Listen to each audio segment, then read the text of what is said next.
All right, this is all basic stuff here, so I don't know how we're going to attack this. All right, note, keep in mind rightful ownership of all South China Sea land masses is pointless in terms of claiming control of resources unless they are designated as islands, capable of sustaining both human habitation and economic life of their own. All right. All right. Now, if they're islands, they can be used to demarc exclusive economic zone or continental shelf for the control of resources. So here's a brief history of how different countries were trying to grab it. 300 AD, successive Chinese regimes laid claim to part of the South China Sea, including the Paracel and Spratly Islands. So they have the oldest claim. Right, 1600s, Vietnam claims the Paracel and Spratly Islands in the 17th century before Vietnam came under the sovereignty of France. 1816, Vietnamese Emperor Guy Long dispatched a team to survey the Paracel Islands and raise the flag to claim the islands. All right. Then in 1870, British Captain Meads explores the Paracels, Spratlys, and lays claim on them for Great Britain. But a few years later, China makes its earliest formal claim of the Paracels, made by the Chinese ambassador to England. Then, 1883, the Germans tried to worm their way in and attempt to claim the Paracels. They send a survey team, but this is protested by China, and the Germans complied and departed. Right. All right. 1884 to 1885 was a Sino-French war. French seized control of Tonkin, northern Vietnam, from China. Right. Then a few years later, 1887, China-French Convention on boundary between China and Vietnam in exchange for confirming of French sovereignty in Tonkin. The French give China sovereignty over Paracel Spratly Islands. Right? My question is, well, who's France to do that? Who are they to say?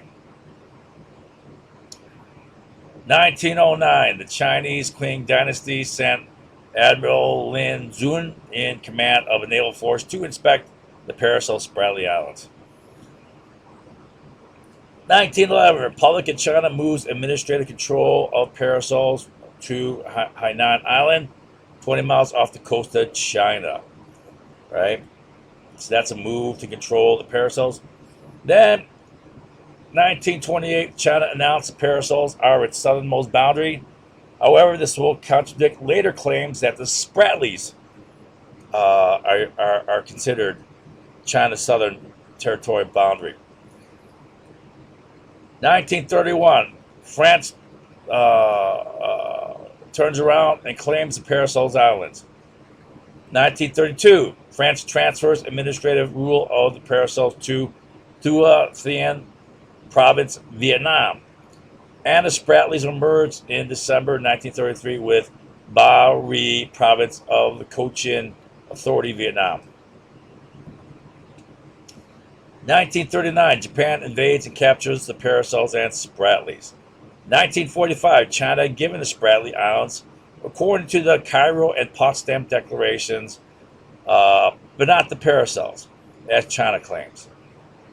Now, I say it's doubtful the Cairo and Potsdam Accords are legally binding. This wasn't an international court.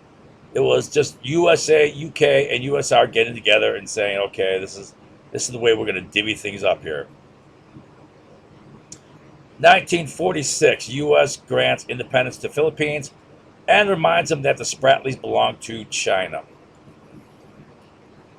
1946, Republic of China first claim to the Pratas Island. Eventually, they'll build an airfield on it, Dongxiaodao Airport. I showed you the map of that. 1947, China issued a map detailing its claims to Pratas Islands, Macclesfield Bank, Paracel, and Spratly Islands, which China regained from Japan after World War II. 1949, France transferred sovereignty over Cochin China, including the Spratlys, to administration of the last emperor Bao Dai in the new state of Vietnam. 1949, Chinese Republic government evacuates mainland China to Taiwan. 1950, Chinese nationals driven from Hainan, and they withdraw garrisons from Parasote and Spratlys. Okay. 1952, Japan renounced any claim over Parasols and Spratlys. 1954, Geneva Accords. After the French Indochina Wars, splits Indochina into Laos, Cambodia, North Vietnam, and South Vietnam. All right. So now the key thing there is you have North Vietnam and South Vietnam being separate. And they had different opinions on ownership of the islands. 1954, Eisenhower signed a mutual defense treaty with Taiwan. And then this would be later unilaterally annulled by Carter in 1979. 1955, South Vietnam claimed the Parasols and Spratlys. All right. 1956, Communist North Vietnam acknowledges China's historic ownership of the Parasols and Spratlys. So that's a difference there. They split there in 54.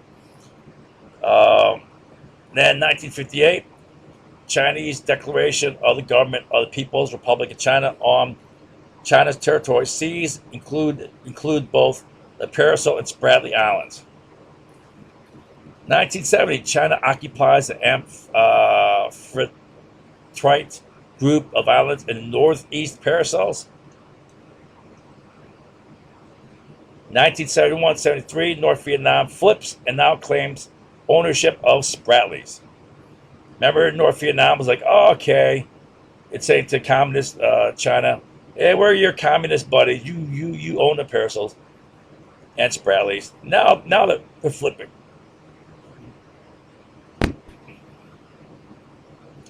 1974, the U.S. troops are out of Vietnam.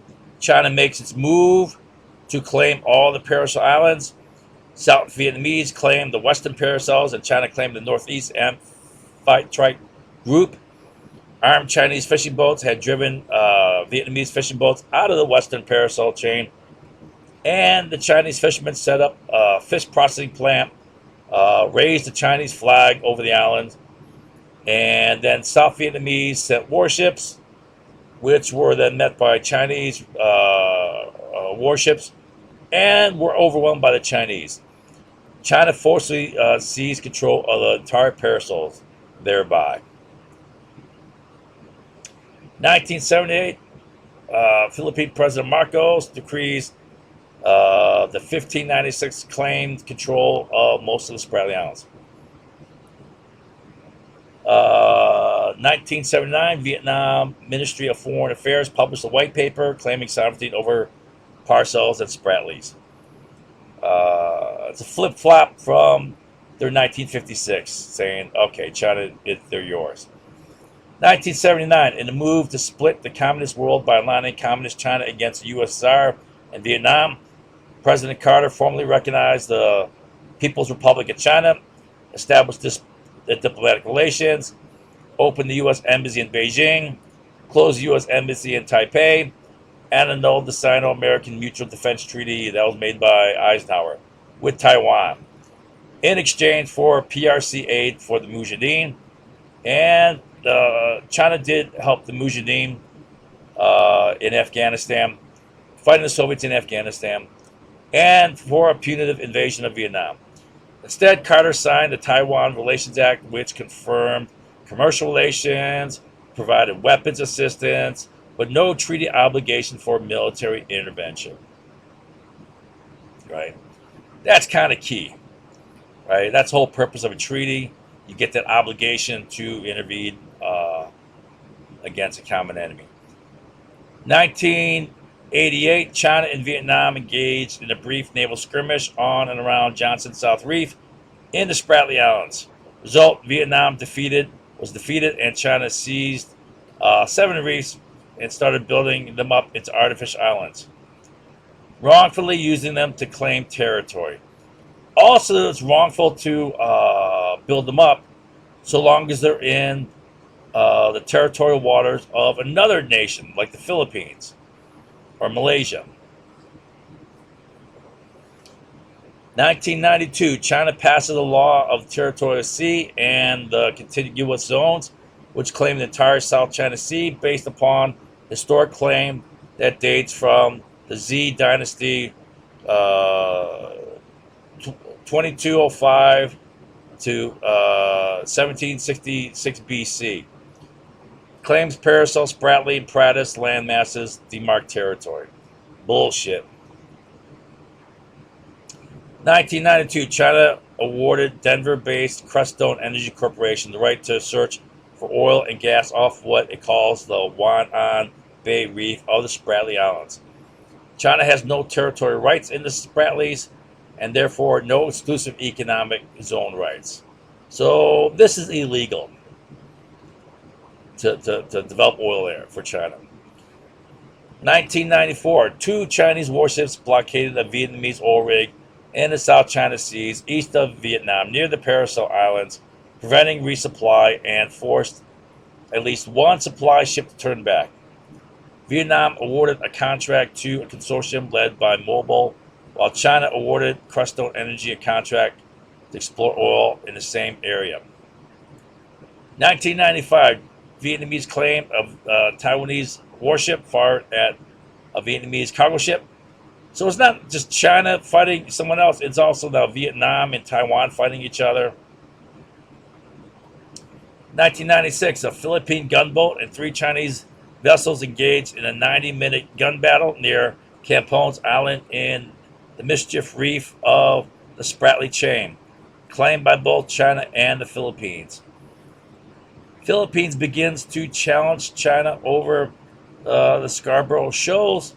However, the South China Sea Arbitration Award of 2016 will later classify the land as rocks, which cannot sustain human habitation naturally and thus cannot be used to demarc exclusive economic zone or continental shelf.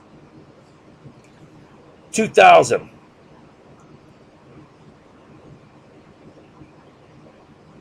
U.S.-Vietnam bilateral trade agreement signed. 2002, China and the 10 ASEAN states, that there are these nations here, Southeast Asian nations, signed the Declaration of Conduct of Parties in the South China Sea, a means of easing tension and resolving conflict peacefully without resort to force, and exercise restraint to avoid escalation of disputes. However, it falls short of being a binding code. 2005, Chinese patrol boats opened fire on Vietnamese fishing vessels, killing 9. 2008, Japan and China signed a joint energy development agreement that includes the prospective Chunjiao and Sorakawa gas field. But in 2009, China begins to unilaterally develop the Tianwan Kashi gas field, raising protests from Japan. Right. 2008, the first U.S.-Vietnamese political security and defense dialogue held. 2009, 5 Chinese ships, including an intelligence ship, harassed U.S. surveillance ship outside of China's territorial seas. China has made the false claim that innocent passage is required in exclusive economic zone. That's bullshit, right? So, one condition of innocent passage is no surveillance, right? Well, that only applies to the territorial seas, which is 12 miles from shore, from baseline. Not 200 miles from the exclusive economic zone. 2011, a Chinese frigate fired 3 warning shots at Philippine fishing boats near Jackson Atoll. 2011, a Vietnamese gas survey ship was harassed by Chinese patrol boats 80 miles off the central Vietnamese coast and over 360 miles from China, right? So these last 2 are violations by China. The Vietnamese accused China of cutting survey cables inside Vietnamese exclusive economic zone waters. Okay, then in 2011, Obama made a statement before the Australian Parliament, shifting U.S. focus from Russia to the Asian Pacific. 2012, confrontation between Philippine warships and two Chinese surveillance ships in the Scarborough Shoals. Only a violation if the surveillance ships approach within 12 miles of the Philippine rock. Uh, Again, Scarborough Shoals are not islands. 2012, China's foreign ministry requests Philippine archaeological ship to depart Chinese waters in Scarborough Shoals. 2012, the National Assembly of Vietnam passes a maritime law stating the Spratly and Paracel Islands are within Vietnam's borders. These are not islands, they're rocks in either the Spratlys and probably also in Paracels. No ruling on the Paracels yet. I covered that. Philippine President Aquino announced Philippines EEZ extends 200 miles west of the Philippine archipelago. 2013, Japan moves to buttress support for Southeast Asia, offering financial support for ASEAN nations by buying government bonds, financing infrastructure projects, and aiding Japanese companies funding in Southeast Asia. My opinion, Japan sees that whatever China can get away with in the South China Seas will affect what they will try to get from Japan in the East China Seas. All right?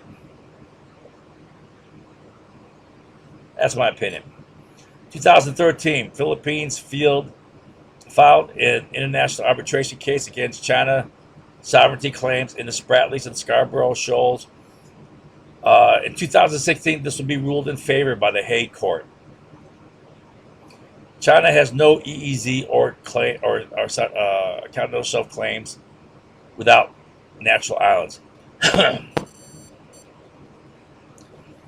2013, Japan moves to extend military aid to South China Seas, announcing it will provide patrol boats for the Philippines and Coast Guard, and considering selling weapons, including seaplanes and shallow water submarines. President Obama and Tsang launched the U.S.-Vietnam Comprehensive Partnership to promote bilateral relations. Okay. 2013, in violation of a UN clause, China announced creation of an air defense identification zone requiring all aircraft passing over most of the East China Sea to submit flight plans prior to entering the airspace. Right? Not required to do that unless those planes fly within 12 miles of baseline. Right?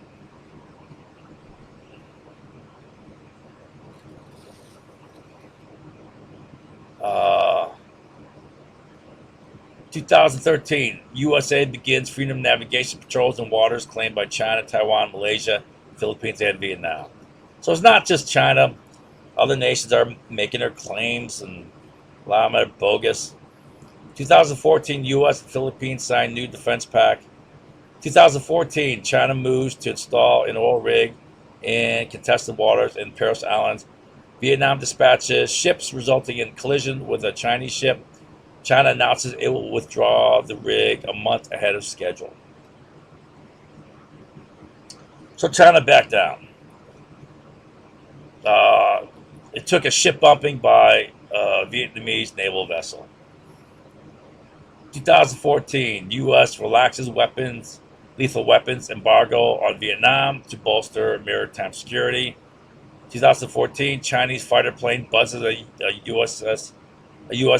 Poseidon intelligence aircraft off of Hainan, but well outside of territorial seas.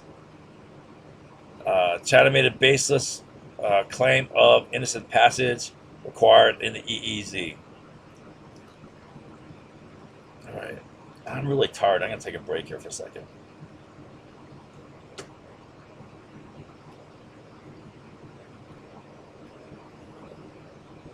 Okay, home stretch. 2015, USS Lassen, U.S. warship steams within 12 miles of Spratly landmass in what seemed the first official freedom navigation operations. China official islands do not demark territory, right? They have no right to claim innocent passage requirements. 2016, Obama removed all remaining restrictions on sale of lethal weapons and related services to Vietnam. 2016, USS Lawrence steamed within 12 miles of Fiery Cross Reef in the Spratlys and is intercepted by Chinese fighter planes with no legal basis because all 7 Chinese claimed land masses in the Spratlys are not islands or rocks. They are reefs and therefore do not demark territory, right? And so there is no requirement for innocent passage. In addition, to the extent that those reefs exist in the EEZ of other nations, it is illegal for China to build them up into artificial islands. 2016, China intercepts and bumps a U.S. EP-3 signal intelligence aircraft near the Paris Islands. Whether rocks or islands, they do demark territory seas for innocent passage requirement within 12 miles. Right. Airspace is included in territorial seas only, not in contiguous zone.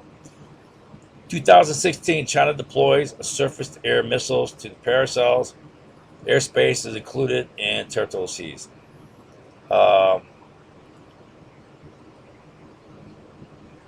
The Permanent Court of Arbitration in The Hague rules in favor of Philippines and against China's claims of sovereignty in Spratlys, Scarborough Shoals. There is no islands in either Spratlys or Scarborough Shoals to demark EEZ or continental shelf. Therefore, China has no claims to the resource there. Therefore, China does not possess a rock in the Spratlys or a island in any picture. Oh goodness, I'm about ready to fall asleep. So 2016, Obama visited Vietnam to strengthen bilateral ties. 2016, China seized a U.S. underwater surveillance drone 50 miles northwest of Subic Bay and returned it only after a delay. China has no rock or island in the Spratlys and therefore no sovereignty over for innocent passage. 2020, China claims it expelled USS McCain from territory seized near the Spratlys, which do not demark territorial seas. U.S. denied that this ever happened. 2020, a 6-month standoff between Chinese, Vietnamese, and Malaysian vessels ended when a Malaysian oil exploration ship departed the area. 2020, U.S. Secretary of State Pompeo announces that most of China's South China Sea claims are unlawful. 2021, U.S. Secretary of State Blinken statement, quote, an armed attack on Philippine armed forces, public vessels, or aircraft in the South China Seas would invoke U.S. mutual defense commitments under Article 4 of the 1951 U.S.-Philippines Mutual Defense Treaty. All right. Okay, that's good. 2021, Japan announced it will deploy ground self-defense force missiles in its Ishigaki Island in the Senkaku chain. This is seen as a boost in support of Taiwan, and it's also seen as linking the South China Sea security with East China Sea security. So this is East China Sea here. South China Sea is down here. There's Taiwan. All right. Now, China's been giving Japan problems in these islands here. This is the Senkaku chain here. Ishigaki is the first one here. I believe all 4 islands are now armed with missiles. All right, so Japan's arming them up. I believe that's Okinawa there. Right, this is the Ryukyu Islands, and why this is important, it's almost like an island hopping chain. Taiwan, Senkaku, Ryukyu Islands, and then Japan. Keep in mind that in World War II, our last big battle was Okinawa. This was our jumping off point. This was our England to reinvade Europe. Right? Right? So you can see why these islands are strategically important for Japan.